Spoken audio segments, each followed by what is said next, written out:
สวัสดีค่ะพ่อแม่พี่น้องสวัสดีFCทุกท่านเนาะค่ะกลับมาพบมาพอกับเจตาพารวยคือเก่าค่ะในทางช่อง YouTube คลิปนี้เจตาก็จะว่างแนวทางลาวพัฒนาค่ะเป็นของวันที่2เนาะพี่น้องต้อนรับปีใหม่มีไผใดไผมานน้ำปล่อยเป็ดบ่ค่ะประวัติของปล่อยเป็ด626 3ตัวบน36ล่างเนาะค่ะแล้วเพิ่นวิ่งลูดเพิ่นก็ตัวเดียวเด้อค่ะปล่อยเป็ด26ตรงค่ะบ่แม่นตัวนิ่นหรอกแต่ว่าตรงแบบบ่ต้องได้กลับไปได้ดีใจนำค่ะกับปล่อยเป็ดถ้ายังบ่ทันได้ไปต่อตามใหม่ค่ะไปตามใหม่กับปล่อยเป็ดวันที่5เนาะวันที่5เป็นวันจันทร์ค่ะจะเป็นวันจันทร์ใครจะไปต่อกับเพิ่นเตรียมแคปหน้าจอเพิ่นต้อนรับปีใหม่เนาะปล่อยเป็ดต้อนรับปีใหม่โศกมันกันมาไปใหม่ไปต่อค่ะวันที่5ของปล่อยเป็ดวิ่งลูดค่ะวิ่งลูด2ตัวเพิ่น1หางพี่น้อง14หางเดียวคู่เดียวหางเดียว3ตัวค่ะ014214ปล่อยเป็ดเอาไปจะตามโตน้อยๆเน้นๆแคนๆค่ะพี่น้องเน้นๆแคนๆน้อยๆอย่างละตัวอย่างละคู่วิ่งรูดกัน14 3ตัวเนาะ2หาง014214เน้นทอกันค่ะของปล่อยเป็ดใครจะตามต่อเตรียมแคปหน้าจอค่ะแคปหน้าจอไปต่อกับปล่อยเป็ดเลขทุกตัวเอามาวางเพื่อเป็นแนวทางค่ะโปรดใช้วิจารณญาณในการรับชมเป็นอย่างสูงรับชมรับฟังเป็นเพียงแนวทางเนาะค่ะFC ใหม่ถ้าเพิ่งผ่านเขาไม่เห็นคลิปนี้ยังบ่ทันกดติดตามชอบแนวทางเดียวกันเนาะพี่น้องถ้ามักแนวทางของลาวพัฒนาในช่องของเจตาพารวยก็แคปหน้าจอไว้เนาะค่ะแล้วก็กดติดตามอย่าลืมกดกระดิ่งแจ้งเตือนเนาะกดกระดิ่งแจ้งเตือนจะได้บ่พลาดคลิปใหม่ๆของเจตาเนาะค่ะไปต่อเป็นของใครของซองสุวรรณค่ะวันที่2ซองสุวรรณประวัติเพิ่นวันที่2ที่ผ่านมาซองสุวรรณ626 3ตัวบน36ล่างของเพิ่นบ่เข้าเนาะค่ะจับคู่บ่เดินวิ่งลูดแล้วก็2ตัว3ตัวบ่เข้ากราบขอโทษขออภัย FC แทนซองสุวรรณเนาะค่ะส่งท้ายเพิ่นเข้าไปอยู่วิ่งลูดตัวนึงวันที่5ซองสุวรรณไปต้อนรับปีใหม่กับซองสุวรรณกันใหม่เนาะพี่น้องวันที่5วันที่2รูดไป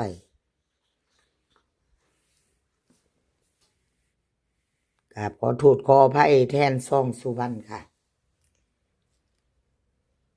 แล้วก็กราบขอบุญขอบคุณซองสุวรรณหลายๆค่ะที่ให้แนวทางมาวางทางช่องแล้วก็เอาปล่อยเป็ดเด้อค่ะกราบขอบุญขอบคุณเป็นอย่างสูงค่ะปล่อยเป็ดนำซองสุวรรณค่ะซองสุวรรณลุ้นกันใหม่วิ่งลูดค่ะ2กับ2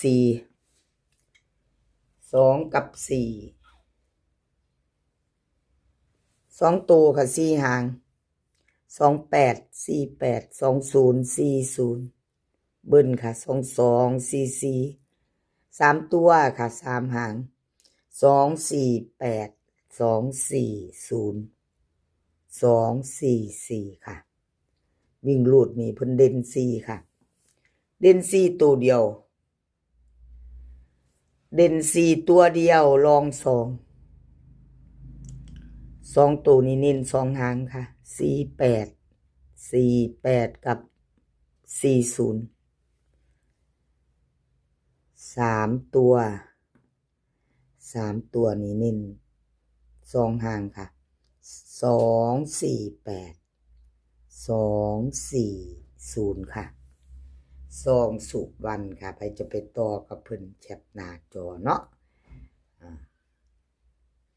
เลขทุกตัวก็เป็นเพียงแนวทางค่ะพี่น้องดูไปก็ขอโทษขออภัยเนาะ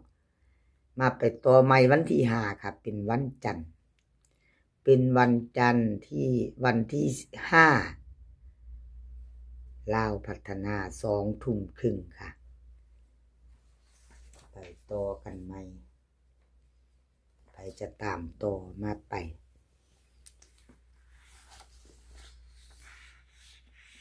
มาต่อค่ะเลขล็อกอุดรรูดไปค่ะพี่น้องขอโทษขออภัยแทนเพิ่นล็อกอุดรเนาะ262 3ตัวบน36ล่างวิ่งรูดไม่เข้า2ตัวเบิ่น3ตัวเนาะค่ะของเราอุดรรูดไปเอาเจตายเบิ่งอีกค่ะประวัติ2งวดเนาะ31ส่งท้ายปีเก่าเข้าไปตะหาตัวเดียวค่ะเข้าไปส่งท้ายค่ะ2ตัวมา1ตัววิ่งรูดวันที่2รูดไปเอาเจตาเป็นกำลังใจให้เด้อค่ะเลขมีเขามีรุดเนาะรุดไปก็ขอโทษขออภัย FC แต่เจตาให้กำลังใจให้เขาค่ะเป็นกำลังใจให้กันเหมือนเดิมเนาะFC เพิ่นนั่งคอมเมนต์พิมพ์เข้ามาอยู่เนาะพี่น้องตาฮักบ่เป็นหยังเจตาว่าซั่นเป็นเพียงแนวทางธรรมดารับชมรับฟังต่อเพิ่นว่าเบิ่งไปให้กำลังใจกันไปเนาะครับขอบพระคุณหลายๆค่ะเลขรุดเลขเข้าเพิ่นก็เบิ่งคือเก่าเอามาเบิ่งเป็นกำลังใจให้กันเลขล็อกอุดรค่ะลาวพัฒนาวิ่งรูดค่ะเพิ่นให้มา8กับ2ตัวค่ะ4หาง85 84 23 24เบิ้ลค่ะ88เบิ้ล88 22 3ตัว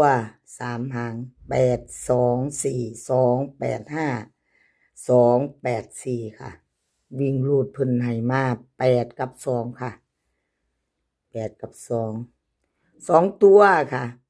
84กับ24 3ตัว284เอาแคปหน้าจอค่ะไปจะไปต่อกับเลขล็อกอุดรเนาะกราบขอบบุญขอบคุณเลขล็อกอุดรหลายๆเด้อค่ะที่ให้แนวทางมาว่างทางช่องอยู่ตลอดมาเนาะเป็นให้มาว่างอยู่ตลอดบ่ว่าจะเข้าจะรุดกราบขอบบุญขอบคุณถ้าไม่มีแนวทางก็ไม่มีช่องเนาะพี่น้องแล้วก็ขาดบ่ได้คือ FC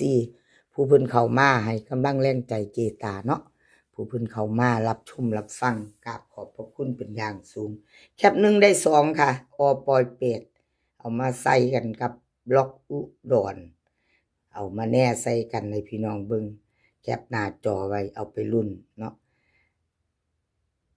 ถ้า FC ชอบของผู้ใดจัดของผู้นั้นชอบก็จัดขัดก็ผ่านเนาะค่ะเป็นเพียงแนวทางเอามาเบิ่งใส่กันล็อกอุดรกับอปอยเป็ดคลิปนี้ขอให้พี่น้องโชคดีค่ะขอให้โชคดีในวันที่5เป็นวันจันทร์โชคดีกันต่อเนาะโชคดีปีใหม่กันต่อกับลาวพัฒนาขอให้พี่น้องมีความสุขค่ะ